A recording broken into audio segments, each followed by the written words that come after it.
గత కొన్ని సంవత్సరాలుగా రాహుల్ గాంధీ గారి మీద కక్షపూరితమైనటువంటి ధోరణితో భారతీయ జనతా పార్టీ మోడీ గారి ప్రభుత్వం ప్రవర్తిస్తా ఉంది. ఇంతకుముందు రాహుల్ గాంధీ అనేటువంటి నిప్పును తాకి ఒళ్ళంతా ఊనమైంది. మీకు మొన్న ఎన్నికల్లో మీరు చవి చూసినారు. అతని మీద శిక్ష పడేటువంటి విధంగా ప్రేరేపించడము, పార్లమెంట్ సభ్యత్వాన్ని రద్దు చేయించడము, ఇంటిని ఖాళీ చేయించడము, ఇవన్నీ జరిగిన తర్వాత ప్రజల తీర్పు ఏ విధంగా ఉంటుందో రుచి చూయించినారు మీకు.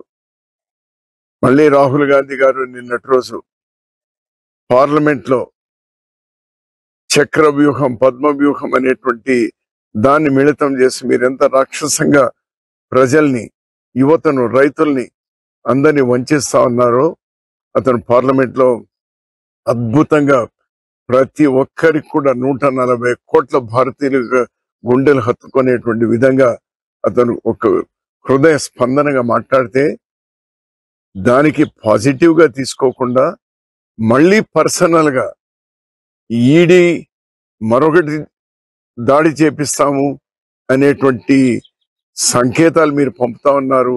రాహుల్ గాంధీ గారు కూడా ట్వీట్ చేశారు, రాహుల్ గాంధీ ఇంకా నిప్పు కాదు, అది ఒక అగ్ని జ్వాల, మసైపోతారు, జాగ్రత్త, ప్రజల గురించి ఆలోచన చేయండి. ప్రతిపక్ష నాయకుడు అంటే ప్రజల వాయిస్ పార్లమెంట్ లో చెప్తారు. దానికి ఏ విధంగా సొల్యూషన్ తీసుకోవాలి అనేటువంటి మీరు ఆలోచించాలి. కానీ మరోసారి రాహుల్ గాంధీ గారిని మీరు తాకే ప్రయత్నం చేస్తే ప్రజలు మిమ్మల్ని క్షమించరు, సహించరు. చాలా తీవ్రమైనటువంటి పరిణామాల్ని మీరు ఎదుర్కోవాల్సి వస్తుంది. జాగ్రత్త. రాహుల్ గాంధీ గారు ప్రజలకు ఎక్కడ ఇబ్బంది ఉంటే అక్కడ వెంటనే పరిగెత్తా ఉన్నారు. మణిపూర్కు 2 సార్లు వెళ్ళొచ్చినారు.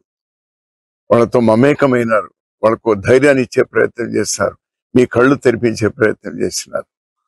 అదేవిధంగా కేరళలో, వయనాడులో భయంకరమైనటువంటి ఫ్లడ్స్ వచ్చి అక్కడ ఇబ్బందుల్లో ఉంటే అక్కడ అతను, ప్రియాంక గాంధీ గారు వెళ్ళినారు.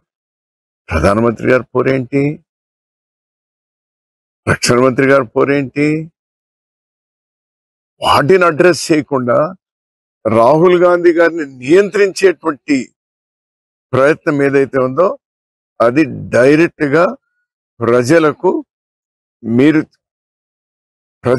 వేస్తున్నటువంటి శిక్షగా ప్రజలు భావిస్తారు. ఇది కేవలం ఒక రాహుల్ గాంధీ గారికి కాదు, మొత్తం ప్రజలందరూ కూడా చూస్తా ఉన్నారు, మీ వాళ్ళకాన్ని చూస్తా ఉన్నారు. జాగ్రత్త. గత కొన్ని సంవత్సరాలు